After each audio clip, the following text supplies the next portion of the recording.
ஏன் தம்பின்னு சொன்னாரு, இப்ப எதுக்கு லாரியில் அடிபட்டு சாவேன்னு சொல்றாரு? எல்லாத்துக்கும் பதில் அவரு தான் சொல்லணும். எல்லாருக்கும் பேசுற சக்தியை கடவுள் கொடுத்திருக்காரு. அதுக்காக நம்ம வாய்க்கு வந்ததெல்லாம் பேசக்கூடாது.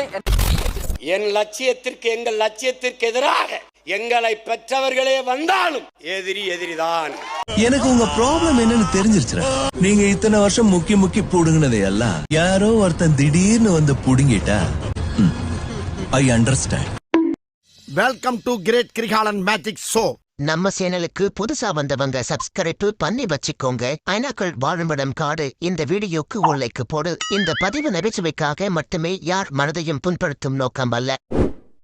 ஆயிருந்தாலும் அவன் என் தம்பி, நான் எப்பவும் ஆதரிப்பேன். அவன் என்னை எதிர்த்தே வேலை செஞ்சாலும் ஆதரிப்பேன். எதிரிதான். அதுல அண்ணனும் கிடையாது, தம்பியும் கிடையாது. பிரச்சனை நமக்கு அந்த ஓட்டலக்காரங்கடா. இந்த மஸ்கிட்டோ மதி நடுவுல பூந்து ஆட்டின்றான். டேய் வீணா என் வழியில குறுக்க வராதரா.